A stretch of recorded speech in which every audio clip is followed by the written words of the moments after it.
تَحْتَ قَدَمِهَا، ماں کے پیروں کے نیچے تمہاری جنت ہے۔ باپ کے بارے میں آپ نے فرمایا الوالد اوسط ابواب الجنہ، باپ جنت کا دروازہ ہے، نہ ماں کو ناراض کر کے جنت ملے گی، نہ باپ کو ناراض کر کے جنت ملے گی۔ اپنے ماں باپ کو راضی کرو، اپنے ماں باپ کو خوش کرو۔ اور آگے بڑھو، وَبِذِي الْقُرْبَى، اور اپنے رشتہ داروں کے ساتھ بھی بھلائی کرو۔ جو تمہارے رشتہ دار ہیں، کوئی بھتیجا ہے، کوئی بھانجا ہے، کوئی چاچا ہے، کوئی تایا ہے، کوئی خالہ ہے، کوئی خالو ہے، یہ جتنے تمہارے رشتہ دار ہیں تم ان کے ساتھ بھلائی کرتے رہو۔ رشتہ دار کا بھی بڑا حق ہے میرے بھائی۔ یہ رشتے جو ہوتے ہیں یہ ہم نہیں بناتے، یہ اللہ بناتا ہے۔ ہم دنیا میں پیدا ہوئے، ہمیں پتہ لگا یہ ہمارا بھائی ہے، یہ ہمارا باپ ہے، یہ ہمارا بھتیجا ہے، یہ ہمارے چاچا ہے، یہ ہمارے تایا ہے۔ یہ رشتے اللہ نے بنائے ہیں۔ جب رشتے اللہ نے بنائے ہیں تو ہم ان کو توڑ نہیں سکتے۔ اگر توڑیں گے تو اللہ بڑی سخت سزا دے گا۔ اللہ کے نبی فرماتے ہیں جب اللہ تعالیٰ نے ساری کائنات کو پیدا کیا تو رشتہ جو ہے یہ اللہ کے پاس آیا، اور رشتے نے آ کر کے کہا ھذا مقام العائذ بک، اے اللہ میں تیری پناہ میں آیا ہوں، اب تو بتا دے میرے ساتھ کیا سلوک ہونا چاہیے۔ اللہ نے فرمایا کہ اے رشتہ جو تجھ کو توڑے گا، جو تجھ کو کاٹے گا میں اس کو کاٹوں گا، جو تجھ کو جوڑے گا میں اس کو جوڑوں گا۔ جو رشتہ توڑے گا اللہ اسے توڑے گا، جو رشتہ جوڑے گا اللہ اسے جوڑے گا۔ اس لیے رشتہ دار کا حق ادا کیا کرو میرے بھائی۔ قیامت کے دن جب لوگ پل صراط پر جائیں گے، اللہ کے نبی فرماتے ہیں دو چیزیں پل صراط کے دونوں طرف کھڑی ہو جائیں گی۔ ایک طرف امانت کھڑی ہو جائے گی، ایک طرف رشتہ کھڑا ہو جائے گا، اور جس نے امانت میں خیانت کی ہوگی، جس نے رشتہ داروں کا حق مارا ہوگا، پل صراط پر اس کو یہ دونوں پار کرنے نہیں دیں گے۔ اور پل صراط کیسا ہوگا؟ بال سے زیادہ باریک اور تلوار سے زیادہ تیز ہوگا۔ پل صراط پر گزرنا بڑا مشکل کام ہوگا۔ اور سوچو اگر ہم نے اپنے کسی رشتہ دار کے ساتھ حق تلفی کی ہے اور اگر ہم نے امانت میں خیانت کی ہے تو یہ دونوں اس پل صراط پر ایک بیریئر بن کے کھڑے ہو جائیں گے اور پل صراط پر گزرنے نہیں دیں گے۔ اس لیے رشتہ داروں کے ساتھ کبھی حق تلفی مت کرو۔ اللہ کے نبی کے پاس ایک صحابی آتے ہیں، اے اللہ کے نبی میرے کچھ رشتہ دار ہیں، میں ان کے ساتھ اچھا سلوک کرتا ہوں، میرے ساتھ برا سلوک کرتے ہیں، میں نرمی کرتا ہوں وہ سختی کرتے ہیں، میں رحم کرتا ہوں وہ سختی کرتے ہیں، اے اللہ کے نبی مجھے کیا کرنا چاہیے؟ آپ نے فرمایا جیسا تم بتا رہے ہو اگر ویسا ہی تم کر رہے ہو تو اللہ تعالیٰ کی طرف سے ایک حفاظت کرنے والا برابر تمہاری حفاظت کرتا رہے گا۔ جب تک تم اس طریقے پر عمل کرتے رہو گے اللہ کی طرف سے ایک حفاظت کرنے والا برابر تمہاری حفاظت کرتا رہے گا۔ تو حق رشتہ داروں کا حق ادا کیا کرو میرے بھائی۔ زکوٰۃ نکالو، صدقہ خیرات دو تو پہلے دیکھو ہمارے رشتہ داروں میں کوئی ضرورت مند تو نہیں ہے، کوئی غریب تو نہیں ہے۔ رشتہ دار کا حق پہلے ادا کرو۔ اللہ کے نبی فرماتے ہیں الصدقۃ علی ذی الرحم سنتان، رشتہ دار کو صدقہ دینے سے ڈبل ثواب ملتا ہے۔ صدقۃ وصلۃ، صدقہ خیرات کا بھی ثواب ملتا ہے اور رشتہ داری کو نبھانے کا بھی ثواب ملتا ہے، ڈبل ثواب ملے گا۔ کتنے لوگ ہیں مدرسے میں بڑا چندہ دیتے ہیں، مسجدوں میں بڑا دان کرتے ہیں، سگا بھائی ہے بھوکا سو رہا ہے اس کی کوئی فکر نہیں ہے، اپنے خاندان کو کوئی بچہ ہے بیچارہ بے روزگار ہے، پریشان ہے، اس کے بچے کھانے کو ترس رہے ہیں، اس پر دھیان نہیں دیتا ہے۔ نہیں میرے بھائیوں، آپ کا رشتہ دار اگر ضرورت مند ہے آپ کی زکوٰۃ، آپ کا صدقہ خیرات آپ اس کی مدد کیجیے۔ اور آگے بڑھیے، والیتاما، اور یتیموں کا حق ادا کیا کرو۔ جو اناتھ ہو گیا، جو یتیم ہو گیا، جس کا باپ دنیا سے چلا گیا، وہ بیچارہ بے سہارا ہو گیا، اس یتیم کا سہارا تم بن جاؤ، اس یتیم کی مدد کیا کرو۔ ہاں اگر یتیم کا مال کوئی ناجائز طریقے سے کھا رہا ہے اور یتیموں کے نام پر آنے والا پیسہ اس کے پیٹ میں جا رہا ہے، وہ کان کھول کر کے سن لے۔ اللہ فرماتا ہے ان الذین یاکلون اموال الیتامی ظلما انما یاکلون فی بطونہم نارا، جو لوگ یتیم کا مال ناجائز طریقے سے کھا رہے ہیں وہ اپنے پیٹ میں جہنم کی آگ بھر رہے ہیں۔ یتیم کا سہارا بنو، یتیم کا مال ہڑپنے والے مت بنو میرے بھائی۔ اگر کوئی یتیم کا سہارا بن جائے، یتیم کی کفالت کرنے والا بن جائے، کسی یتیم بچے کی پرورش کر لے، اللہ کے نبی فرماتے ہیں انا وکافل الیتیم کہاتین، آپ نے اپنی دونوں انگلیوں سے اشارہ کر کے فرمایا کہ یتیم کی پرورش کرنے والا، یتیم کو پالنے والا جنت میں اپنے نبی کے ساتھ اس طریقے سے رہے گا جیسے یہ دونوں انگلیاں ایک دوسرے کے ساتھ جڑی ہوئی ہیں، ملی ہوئی ہیں۔ اگر کسی کو اپنے دل میں سختی محسوس ہو رہی ہے، کسی کو ایسا لگ رہا ہے میرا دل بہت سخت ہو گیا ہے، اللہ کے نبی نے فرمایا امسح برأس الیتیم، کسی یتیم کے سر پہ محبت سے ہاتھ پھیر دو، کسی یتیم کی مدد کر لو، کسی یتیم کا سہارا بن جاؤ، تمہارے دل کی سختی دور ہو جائے گی، تم کو اپنا دل نرم محسوس ہونے لگے گا۔ تو یتیموں کے ساتھ اچھا سلوک، والمساکین، اور غریبوں کے ساتھ تم اچھا سلوک کرو، غریبوں کو پاؤں کی جوتی نہ سمجھو۔ آپ کو اللہ نے پیسے والا بنایا ہے، بہت اچھی بات ہے، آپ محل میں رہتے ہیں، بہت اچھی بات ہے، آپ بڑا قیمتی کپڑا پہنتے ہیں، بہت اچھی بات ہے، مگر کمزوروں کو اور یہ غریبوں کو اور مسکینوں کو کبھی حقیر مت جانو۔ اللہ کے نبی فرماتے ہیں هل تنصرون الا بضعفائکم، او لوگو جب اللہ تمہاری مدد کرتا ہے تو انہی کمزوروں کی دعاؤں کی وجہ سے کرتا ہے، انہی مجبوروں کی دعاؤں کی وجہ سے کرتا ہے۔ اللہ غریبوں کی اور کمزوروں کی دعاؤں کو پہلے سنتا ہے۔ غریبوں کے ساتھ اچھا سلوک کرو۔ ہمارے نبی غریبوں کے ساتھ مل جل کے رہتے تھے، دعا کیا کرتے تھے اللہ کے نبی اللہم احینی مسکینا وامتنی مسکینا واحشرنی مع زمرۃ المساکین، اے اللہ مجھے مسکین بنا کر کے زندہ رکھنا، مسکین بنا کر کے اٹھانا، اور قیامت کے دن مسکینوں کے ساتھ میرا حشر کرنا۔ پتہ یہ چلا کہ غریبوں اور مسکینوں کو حقیر نہ جانا جائے۔ اگر ہمیں اللہ نے نوازا ہے، ان غریبوں کی مدد کریں، مدد نہیں کر سکتے محبت سے ٹال دیا کریں، لیکن غریبوں کے ساتھ بدتمیزی نہ کریں، ان کی تحقیر نہ کریں۔ اور آگے بڑھیے، والجار ذی القربا، اور اپنے اس رشتہ دار کے اس پڑوسی کے ساتھ اچھا سلوک کرو جو آپ کا رشتہ دار بھی ہے۔ ایک ہوتا ہے پڑوسی، اور اگر پڑوسی رشتہ دار بھی ہے تو اس کا ڈبل حق ہے۔ اور بعض علماء نے کہا کہ یہاں والجار ذی القربا سے مراد وہ پڑوسی ہے جو مسلمان ہے۔ ایک تو پڑوسی ہے اوپر سے مسلمان ہے، پڑوسی کا حق اپنی جگہ اور مسلمان بھائی کا حق اپنی جگہ، اس پڑوسی کے ساتھ اچھا سلوک۔ جنت میں نہیں جا سکتے ہم اگر پڑوسی کو تکلیف پہنچا رہے ہیں۔ اسلام تو یہاں تک کہتا ہے آپ کا پڑوسی آپ کے مذہب کا ہے کہ نہیں، آپ کے مسلک کا ہے کہ نہیں، پڑوسی کو تکلیف نہیں پہنچانا ہے۔ اللہ کے نبی فرماتے ہیں وہ انسان جنت میں نہیں جا سکتا، وہ انسان جنت میں نہیں جا سکتا، وہ انسان جنت میں نہیں جا سکتا۔ صحابہ نے پوچھا اے اللہ کے نبی کون نہیں جا سکتا؟ آپ نے فرمایا من لا یامن جارہ بوائقہ، جس کا پڑوسی اس کی تکلیف سے محفوظ نہ ہو، جو اپنے پڑوسیوں کو تکلیف پہنچاتا ہو، اپنے پڑوسیوں کو ایذائیں دیتا ہو، اپنی زبان سے تکلیف پہنچاتا ہو، اپنے ہاتھ سے تکلیف پہنچاتا ہو، وہ انسان جنت میں نہیں جائے گا۔ پڑوسی کا بہت بڑا حق ہے۔ یہاں تک اللہ کے نبی نے فرمایا کھانا بنا رہے ہو، سالن میں تھوڑا پانی بڑھا دو، اگر تم کو پتہ چل جائے تمہارے پڑوسی کچھ بیچارے بھوکے ہیں، اپنے سالن، اگر سالن زیادہ پکانے کی طاقت نہیں ہے اس سالن میں پانی بڑھا دو تاکہ ان پڑوسیوں تک بھی سالن پہنچ جائے، ان کو بھی کھانا کھلا دو، ان کی بھی مدد کر دو۔ اما عائشہ فرماتی ہے کہ اللہ کے نبی نے فرمایا کہ حضرت جبریل مجھے اتنی وصیت کرتے تھے پڑوسی کے بارے میں حتی ظننت انہ سیورثہ، کہ میں نے سوچا کہ کہیں پڑوسی کو اللہ تعالیٰ وارث نہ بنا دے، کہیں وراثت میں پڑوسی کا حصہ نہ بنا دے۔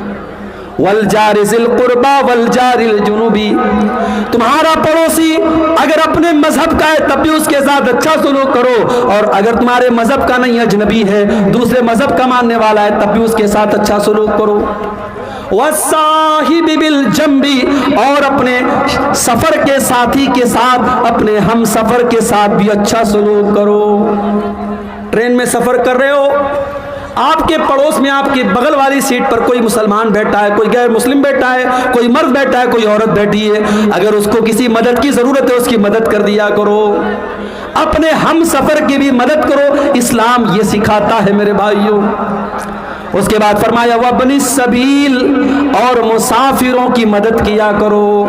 آپ کے گاؤں میں دوسرے گاؤں کا کوئی انسان آیا، بیچارہ پردیسی ہے، مسافر ہے، بھوکا ہے، اس کو کھانا کھلا دو، پیسے کی ضرورت ہے اس کو پیسہ دے دو، اس کو رات میں ٹھہرنا ہے ٹھہرنے کا انتظام کر دو، وابن السبیل مسافروں کی مدد کیا کرو۔ اور آخری چیز وَمَا مَلَكَتْ أَيْمَانُكُمْ، اور اپنے غلاموں کے ساتھ اپنے لونڈیوں کے ساتھ اچھا سلوک کیا کرو۔ حضرت انس 10 سال تک اللہ کے نبی کی خدمت کرتے ہیں، اور 10 سال تک اللہ کے نبی کی خدمت کرنے کے بعد کہتے ہیں کہ 10 سال کا عرصہ گزر گیا، نہ تو آج تک کبھی نبی نے مجھ کو مارا، نہ ڈانٹا، نہ برا بھلا کہا، اور میں نے نبی کے ذریعے کبھی کوئی سختی نہیں دیکھی۔ اپنے نوکروں کے ساتھ، اپنے انڈر میں کام کرنے والوں کے ساتھ ہمیشہ اچھا سلوک کرو۔ حضرت ابو ذر غفاری اللہ کے نبی کے پاس آتے ہیں، اے اللہ کے نبی، میرا ایک غلام ہے، میرا ایک نوکر ہے، میں نے غصے میں اس کو برا بھلا کہہ دیا، اس کی ماں کا نام لے کر کے اس کو تانا دے دیا۔ اللہ کے نبی نے فرمایا اے ابو ذر، یہ تو بہت غلط کام تم نے کر دیا، انک امرؤ فیک جاہلیہ، اے ابو ذر تم نے تو اتنا غلط کام کر دیا، یہ تو دور جاہلیت کا کام ہے، یہ تو اسلام کے پہلے کا کام ہے۔ اے ابو ذر تمہارے یہ جو نوکر چاکر ہیں یہ بھی تمہارے بھائی ہیں، یہ الگ بات ہے، اللہ نے تم کو مالک بنا دیا، اللہ نے ان کو تمہارا نوکر بنا دیا، وہ تمہارے انڈر میں کام کر رہے ہیں۔ اے ابو ذر اپنے نوکروں کو بھی وہی کھلاؤ جو تم خود کھاتے ہو، اور جو خود پہنتے ہو ان کو پہناؤ، اچھا کھلاؤ، اچھا پہناؤ، اچھا ان کو پلاؤ، اور اگر کوئی کام ان کے اوپر ڈالتے ہو اس کام میں ان کی مدد کیا کرو۔ اسلام وہ مذہب ہے میرے بھائی جو غلاموں کے ساتھ، لونڈیوں کے ساتھ، نوکروں کے ساتھ بھی اچھا سلوک کرنے کی تعلیم دیتا ہے۔ اب ظاہر ہے جو مذہب غلاموں اور لونڈیوں کے ساتھ اچھا سلوک کرنے کی تعلیم دیتا ہے، کیا وہ مذہب اس بات کی اجازت دے گا کہ آپ اپنی بیوی کے اوپر ہاتھ اٹھائیں؟ بہت سارے لوگ ہیں اپنی بیویوں کو جانوروں کی طرح مارتے رہتے ہیں اور یہ سمجھتے ہیں کہ صاحب ہم بڑے بہادر ہیں، ہم بڑے ترم خواں ہیں، ہماری بیوی تو ہم سے ڈرتی ہے۔ معاف کیجئے، بیوی کو ڈرا کر کے رکھنے والا شوہر بہت اچھا شوہر نہیں۔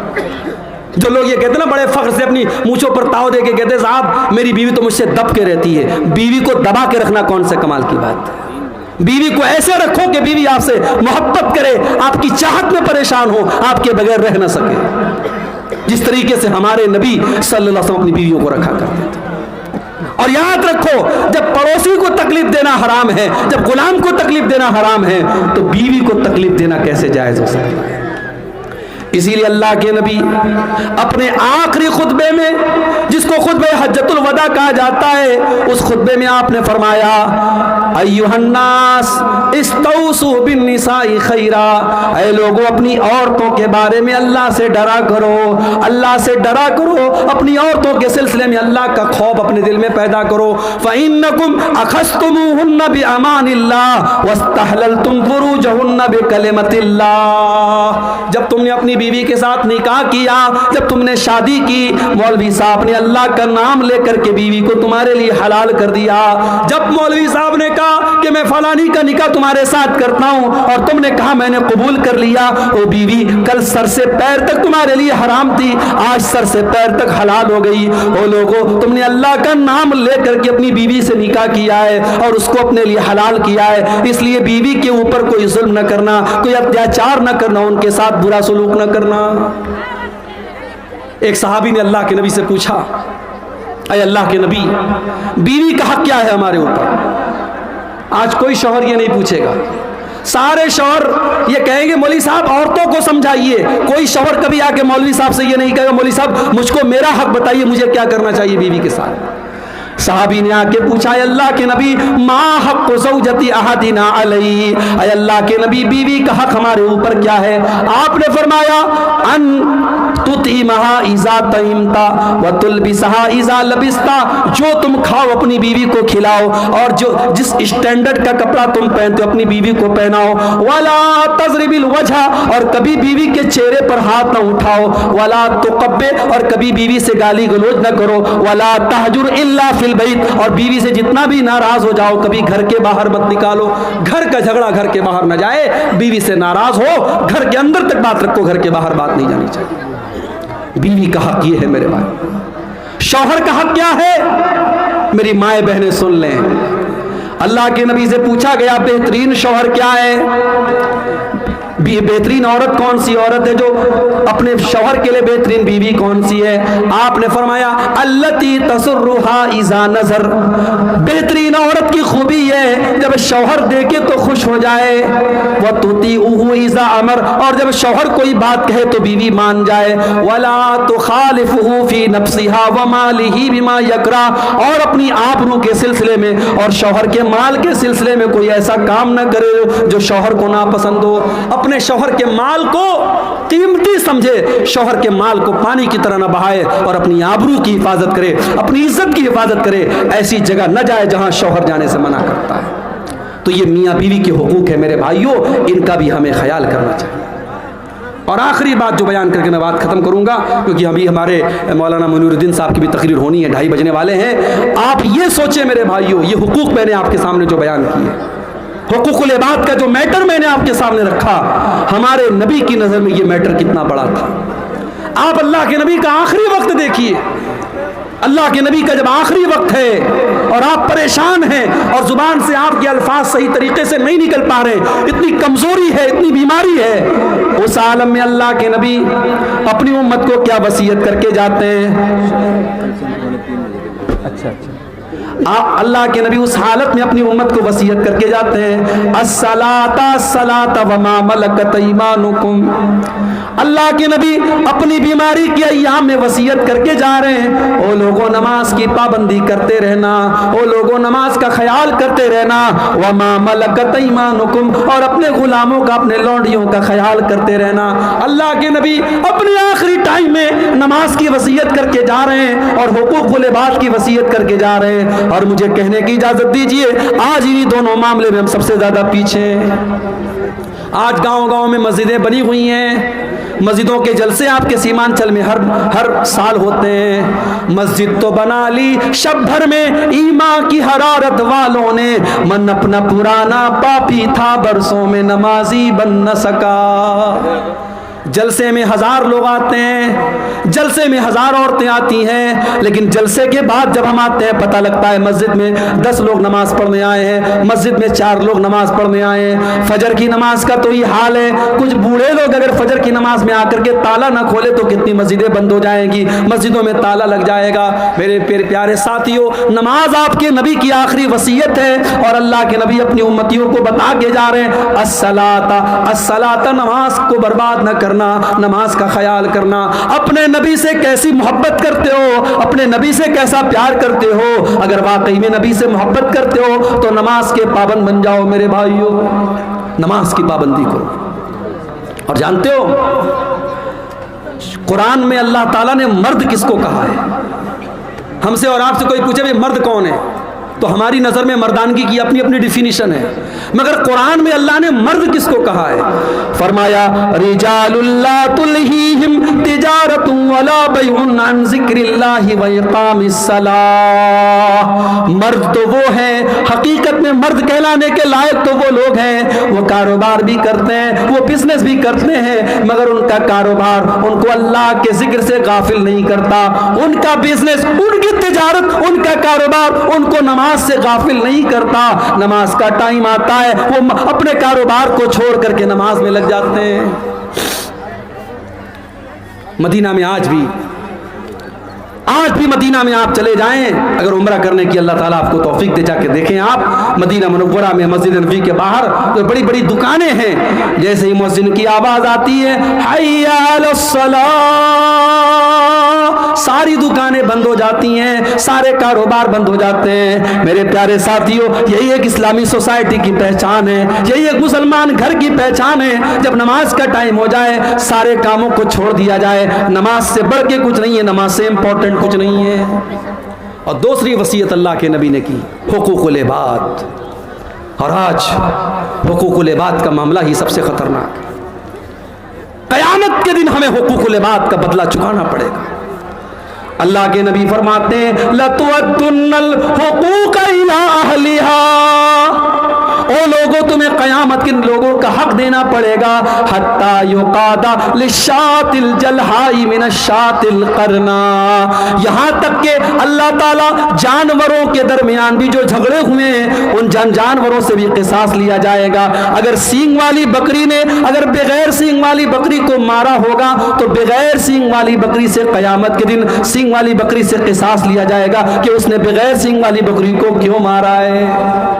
جانوروں میں بھی قصاص ہوگا، اور جانتے ہو جانوروں سے جب اللہ تعالیٰ قصاص لے لے گا تو سارے جانوروں سے جب بدلہ لے لیا جائے گا ان کے آپس کے ظلم و ستم کا، تو اللہ جانوروں سے کہے گا کونو ترابا، اے جانوروں تم مٹی ہو جاؤ، تو سب مٹی ہو جائیں گے۔ سارے جتنے جانور ہیں، بکری بکرا بھیڑی بھیڑا کتا کتیا، سب مٹی بن جائیں گے، ختم ہو جائیں گے سب۔ اور جب یہ منظر کافر دیکھے گا تو کافر کیا کہے گا؟ انا انذرناکم عذابا قریبا، او لوگو ہم تم کو قیامت کے دن کو اس عذاب سے ڈرا رہے، یوم ینظر المرء ما قدمت یدا، جس دن انسان یہ دیکھ لے گا کہ میں نے کیا آگے بڑھایا تھا، میں نے کیا کرتوت آگے بڑھایا تھا، میں نے کیا عمل آگے کے لیے بڑھایا تھا۔ وَيَقُولُ الْكَافِرُ يَا لَيْتَنِي كُنْتُ تُرَابًا، اور کافر کہے گا اے اللہ کاش میں بھی جانور ہوتا تو آج تم مجھ سے کہہ دیتا مٹی ہو جا اور میں مٹی ہو جاتا، اے اللہ کاش کہ میں انسان نہ ہوتا تو آج میرا حساب و کتاب نہ ہوا ہوتا۔ میرے بھائیوں قیامت کے دن ہمیں احساس ہوگا کہ حقوق العباد کا میٹر کتنا خطرناک ہے۔ دنیا میں سلجھا لو میرے بھائی، دنیا میں حل کر لو۔ کسی کے ساتھ اگر بے ایمانی کی ہے، کسی کا حق مارا ہے، ہو سکتا ہے دنیا میں پاور ہمارے پاس ہو سکتا ہے ہم اچھے وکیل کو خرید کر کے، جج کو پیسہ دے کر کے، پولیس والوں سے بات کر کے اپنی سیٹنگ کر لیں، اپنے حق میں فیصلہ کروا لیں، مگر کان کھول کر کے سن لو، اگر ہم نے ناجائز طریقے سے کسی کی زمین پر قبضہ کر لیا، اللہ کے نبی فرماتے ہیں او لوگوں جب تم میرے پاس کوئی فیصلہ لے کر کے آتے ہو سکتا ہے میں انسان ہوں، مجھ سے فیصلہ کرنے میں غلطی ہو سکتی ہے، ہو سکتا ہے کوئی بات چیت کرنے میں بڑی چکنی چپڑی باتیں کرنے والا ہو اور میں اس کے حق میں فیصلہ دے دوں، اور جو بیچارہ صحیح تھا میں اس کے خلاف فیصلہ دے دوں۔ وہ لوگوں کان کھول کر کے سن لو، میں نے جس کے حق میں فیصلہ کر دیا اور وہ اس کا حقدار نہیں تھا، آپ نے فرمایا انی قضیت لہ بقطعۃ من النار، جس کو میں غلط طریقے سے اس کا حق نہیں ہے اور وہ زمین کا ٹکڑا لے رہا ہے، میں زمین کا ٹکڑا نہیں دے رہا ہوں، میں جہنم کی آگ دے رہا ہوں، وہ جہنم کی آگ لے کے جا رہا ہوں۔ ناجائز طریقے سے جو زمین کما رہے ہیں اور کھا رہے ہیں وہ زمین نہیں حاصل کر رہے ہیں، وہ جہنم کا ٹکڑا حاصل کر رہے ہیں۔ اسی لیے اللہ کے نبی فرماتے ہیں من اخذ شبرا من الارض، جس نے ایک بالشت، ایک ہمارے ہاتھ کے پنجے کا جو ناپ ہے، ایک بالشت اگر کسی کی زمین آپ نے ہڑپ لی، ایک بتا زمین آپ نے کسی دوسرے کی ہڑپ لی، اللہ کے نبی فرماتے ہیں من اخذ شبرا من الارض، ایک بالشت زمین اگر کسی نے ہڑپ لی طوق من سبع ارضین یوم القیامہ، اس کے گلے میں قیامت کے دن 7 زمینوں کا طوق بنا کر کے ڈالا جائے گا، 7 زمینوں کا طوق بنا کر کے اس کی گردن میں ڈالا جائے گا۔ اتنا خطرناک عذاب ہوگا۔ کسی کی زمین ہڑپنا، کسی کا مال ہڑپنا، کسی کی عزت و آبرو پر حملہ کرنا، یہ سب حقوق العباد سے اس کا تعلق ہے میرے بھائیو، اور اللہ کے نبی کی بڑی سخت وعیدیں اس سلسلے میں آئی۔ آج حقوق اللہ پر تو بہت محنت ہو رہی ہے ماشاءاللہ، اور ہونی بھی چاہیے۔ نماز کی طرف لوگ آ جاتے ہیں، پیسہ ہوتا حج کر لیتے، عمرہ کر لیتے، مگر حقوق العباد کے معاملے میں بڑی لاپرواہی ہے۔ امام سفیان ثوری کہا کرتے تھے اگر تم اللہ تعالیٰ کے یہاں اس حال میں جاؤ کہ تم نے 70 گناہ ایسے کیے جن کا تعلق تمہارے اور اللہ کے بیچ میں ہے، 70 گناہ ایسے کر کے گئے جن کا تعلق حقوق اللہ سے ہے، اللہ کے حقوق سے ہے، اور 30 گناہ ایسے کر کے گئے جس کا تعلق حقوق العباد سے ہے، تو تم بہت بڑے خطرے میں ہو۔ جو حقوق العباد والے گناہ لے کر کے گئے ہو اس کا خطرہ زیادہ ہے میرے بھائی۔ اس لیے حقوق العباد کے معاملے میں میرے بھائیو، اور جب حقوق العباد کی بات آئی ہے تو ایک بات اور کہنا چاہوں گا، پیسہ کمانا اسلام کی نظر میں برا نہیں ہے، معاف کیجئے گا، پیسہ کمانا برا نہیں ہے، پیسہ کمانے کے ہزاروں راستے ہیں، حلال راستے ہیں، خوب پیسہ کماؤ، پورے گاؤں میں آپ کا مکان سب سے اچھا بن جائے، ہمیں کوئی پرابلم نہیں ہے، سب سے زیادہ آپ کے پاس دولت آ جائے، کوئی پرابلم نہیں ہے۔ پرابلم یہ ہے کہ انسان پیسہ کمانے کے پیچھے اندھا ہو جائے۔ ابھی میں نے سنا ہے آپ کے علاقے میں کرپٹو کرنسی کے ذریعے پیسہ کمانے کی بڑی ہوڑ مچی ہوئی ہے۔ ایک نوجوان نے بتایا بہت ساری کمپنیاں آئی ہوئی ہیں، اس کمپنی میں پیسہ لگا لو ڈیلی اتنا پیسہ ملے گا، اس کمپنی میں پیسہ لگا لو ڈیلی اتنا ملے گا، 10 لوگوں کو جوڑ دو اتنا پیسہ ملے گا۔ بھائی صاحب، آپ اگر کہیں پیسہ لگا رہے ہیں، شریعت میں یہ ہے کہ آپ تجارت کر سکتے ہیں۔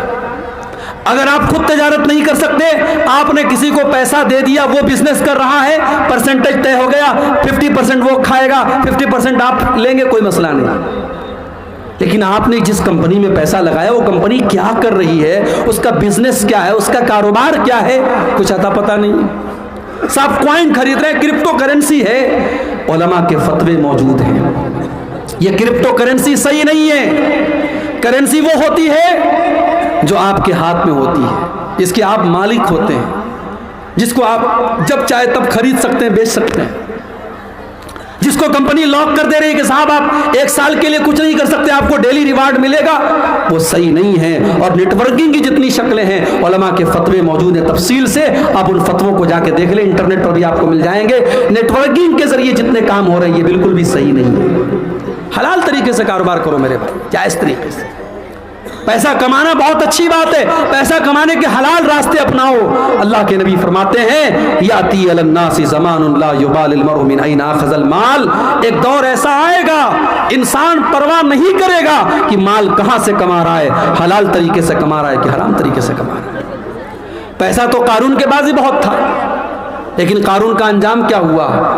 اپنی دولت پہ مغرور قارون تھا، اپنی دولت پہ مغرور قارون تھا، وہ مخالف تھا موسیٰ و ہارون کا، جب زمین میں دھسایا تو کہنے لگا، جب زمین میں دھسایا تو کہنے لگا، ایسے بیجا خزانے سے کیا فائدہ، خواب غفلت میں سوئے ہوئے مومنوں، عیش و عشرت بڑھانے سے کیا فائدہ۔ اللہ کے نہ کرسی کام دے گی، نہ دولت کام دے گی میرے بھائی، اللہ کے ہمارا اور آپ کا عمل کام دے گا۔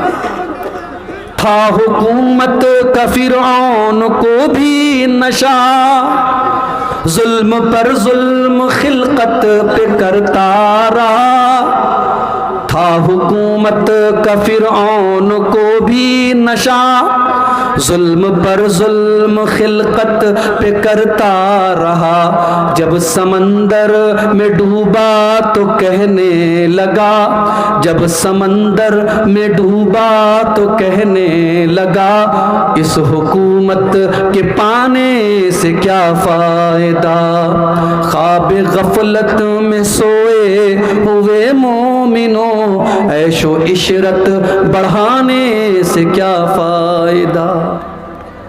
دولت کمانے کے حلال راستے اپناؤ میرے بھائی، یہ سٹے کے ذریعے پیسہ کمانا، یہ جوا کے ذریعے پیسہ کمانا، یہ آن لائن حرام طریقے سے ایپ کے ذریعے پیسہ کمانا، یہ صحیح نہیں۔ محنت کرو، تجارت کرو، دماغ لگاؤ، تجارت کر کے لوگ کروڑوں اربوں کماتے ہیں، آپ بھی کما سکتے ہیں میرے بھائی۔